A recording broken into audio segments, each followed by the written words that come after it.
Hello, everyone, and welcome to episode number 4 of the Iona Athletics podcast, your weekly podcast for all the latest about the Iona Gaels. I'm your host, Mike Phillips. Got a good show for this week. We'll be joined in the studio in just a bit by Jessica Paolucci from Iona's volleyball team. That interview is coming up right after our weekly recap, which we will dive into right now. It was not a very busy week on Iona Athletics, but we do have 2 student athletes to note. Last week's guest on the podcast, Malcolm Moreno from the men's soccer team, was selected as a candidate for the 2019 Senior Class Award. He was selected among student athletes from across the country, and this award focuses on all aspects of being a prosperous student athlete. So congratulations to Malcolm Moreno for being selected as a candidate for the 2019 Senior Class Award. And on Wednesday, September 25th, junior John Millar from the Iona cross-country men's team was named the MAC Men's Runner of the Week. Again, junior John Millar, who won the Brother John Patty Doyle Media Champions a couple weeks ago, now named the MAC Cross Country Men's Runner of the Week. Let's skip ahead to Saturday, September 28th. Iona women's soccer went on the road, fell at Niagara 1-0. Emma Havrola made 10 saves in the loss, set a new season high in that game. Iona volleyball, first home match of the season, this one down at Monroe College due to the renovations at the Hines Athletic Center. They suffered a 4-set loss to Canisius in that game. Carla Johnson had 14 kills, 3 blocks in the contest, while Jamie Smith had 13 kills and 4 aces. And finally, let's go ahead to Sunday, September 29th. Volleyball again, home at Monroe College, lost a 5-set marathon to Niagara. Jamie Smith had her first career 2020 game for Iona in the contest. And that is your very quick weekly recap for Iona Athletics. Again, not much happened last week. Should be busier this coming week, but we'll be joined in the studio by Jess Paolucci from the volleyball team in just a second. Acosta's serve. And there it is! 14 years, and the wait is over.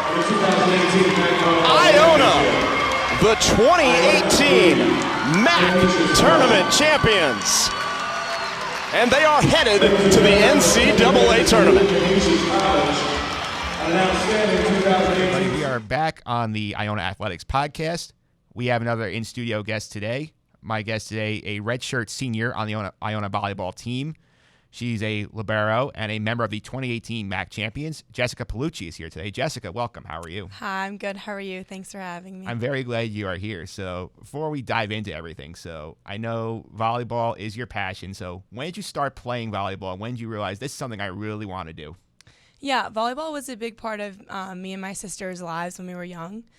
We kind of like played around with different sports, but it wasn't until like 8th grade we kind of found that we really wanted to stick with it. Probably even a little earlier, but we kind of like bonded over it. Me and my sisters would play in the yard and all that. And a lot of the friendships that I built were really meaningful, so I kind of knew that that was where I should be. I should be playing volleyball. So how'd you end up picking the position of being a libero? So what drew you to that? I always had like a defensive mentality, I guess, and it didn't help that I've been like 5'7" since I was in 7th grade. So I guess like I wasn't growing anymore, and I just kind of like liked the defensive aspect of volleyball and how you can kind of like get your points for your teammates and help them set them up for the best success. Yeah, that's definitely a key quality to have on a volleyball team. And people are not aware, you're from Florida, correct? Yes. So it's a long way from New Rochelle. How did you end up all the way here at Iona? Definitely. So my 2 older sisters went to school at Quinnipiac, actually. One played softball, one played volleyball. So I kind of, when I would come and visit them, I had an insight of the North, and it was a lot different from what I'm used to in Florida. So I liked how there were seasons, and there were so many things that were different and fun. And the education up here is really strong. So when I was contacted by Iona, I was like, oh my goodness, that's really far away. But it was the best decision I ever made. I knew I had to take a chance on it, and I'm glad I did. Yeah, definitely a good choice to come here. I'm sure your sister is like give you a little grief whenever you play Quinnipiac in volleyball. Yeah. Yeah, definitely. Yeah, so you're the only 5th-year senior on this team, so you've been here longer than everybody else. You've got a lot of experience at Iona, so how do you use that experience to help the younger players get used to what it takes to compete at this D1 level?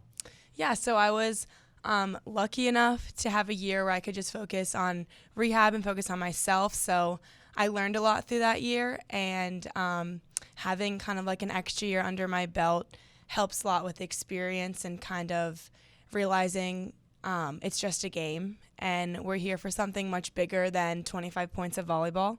So I guess I kind of realized the big picture with things, and experience helps a lot, helping with the younger girls.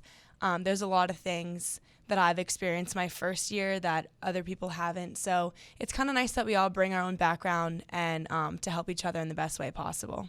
Yeah, you mentioned you had that redshirt year where you had the injury. You were out the entire 2017 season. You mentioned you also played like the role like the coach on the sideline there. So what did you learn that year about yourself and like in the game of volleyball, how to persevere, how to get yourself back to the level where you were playing top-notch volleyball again? Yeah, I like to say it was the most challenging year, but it was probably the most rewarding.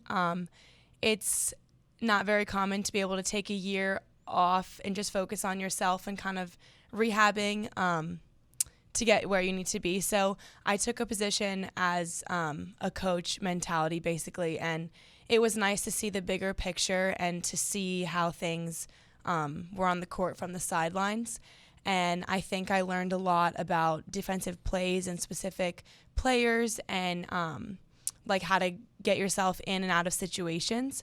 So it was very beneficial, and it was an opportunity that I think was meant for me. And learning a lot through that year has put me in a great position. Yeah, and obviously come back last year. You're part of Iona's MAC championship squad a year ago. First time Iona's won the MAC volleyball championship since '04. And when you first got here freshman year, your team won 10 games. So what's the biggest change you noticed of last year's team as opposed to the previous ones you've been on to help sort of bring the group together to win it all? Yeah, I think every year here is different with every team, every coach. And so I think we did a really great job of buying in last year. And I think we had a lot of good people and good places. And as well as this year, we have great people and great places. So we really bought into the culture of Iona Volleyball, and that's something that'll never change, and it's something that we're very proud to have built. So I think we were very focused on the team aspect, and I think I see those qualities in this team as well. So we kind of just bought in, and we were laser focused on getting what we wanted out of the season. Yeah, and the season ends up at the MAC championships, and you end up down, I think, in Orlando, right, yeah, for the NCAAs. Yeah. So, like, what was that experience like going down to Orlando to play? Yeah, that was a lot of fun. That's where I'm from. Yeah. So I got to bring my team back to my house to meet my family and my pet turtle. So they really enjoyed that. It was kind of cool how everything came full circle. Having the MAC championship at Disney was an amazing experience, and to win in front of my family and friends and my best friends on the team, I think was something that I'll never forget. I still get the chills to this day. And then moving forward to Pitt, it was an experience that I'll never forget. I think it was very challenging, and we knew the challenge we had before us, but we kind of like took it head on, and we were very excited to get better as people. So you guys this year, you kicked off the conference season. You're 1-1 so far in MAC play. How do you guys think you stack up with the rest of the league this season? We don't like to focus on wins or losses. We like to focus on our process. So we had a good preseason, and I think we're coming together as a team every day, and our whole goal is no matter when we step on the court, we're getting better. So I think if we keep that mentality, we should have a great year, and I think we're going to keep our culture intact and be good people on and off the court, and I'm really looking forward to what we can do on the court this year. All right, last one from me. This is your last year here, so you're done after this year. So what are your plans going forward? It's like after you graduate, what do you hope to do next? So I don't really have plans right now, but I'm in the works of looking for jobs either here or at home. So just trying to have a little faith and believe that everything will work out for the right reason. All right, there you have it, Jess Paolucci. Thanks for all the time and stopping by the studio today. I really appreciate it. Thank you. Thanks for having me. And there you have it. That was Jess Paolucci from the Iona Volleyball team. If you want to catch the full interview with Jess Paolucci, go to our YouTube channel, youtube.com/IC Gaels. Sunday, Monday, happy days. Tuesday, Wednesday, happy days. Thursday, Friday, happy days. The weekend comes, my cycle hums, ready to race to you. All right, we are ready to go to the week ahead of Iona Athletics. We were a little light last week, but we are very busy this week. So let's dive right in. We will go to Wednesday, October 2nd. The Iona women's soccer team is on the road for a non-conference matchup against Delaware State. Men's soccer on the road at Fairleigh Dickinson. And men's water polo, a home match at St. Francis, Brooklyn. That is on Wednesday, October 2nd.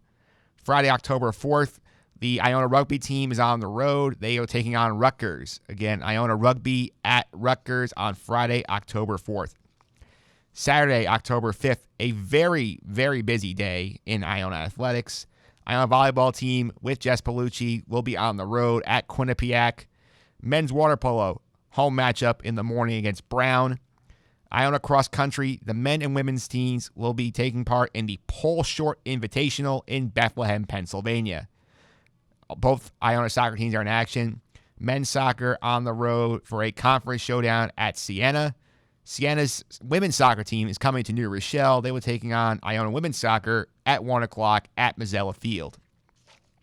And one last thing for the 5th, men's water polo second match of the day at night. They will be home against MIT. Last but not least, Sunday, October 6th, Iona volleyball on the road again. Another conference matchup at Fairfield. The Iona golf team will be taking part in the Matthews Auto College Invitational, day one of that event. And Iona men's water polo, a third home match of the weekend. They will be taking on Harvard.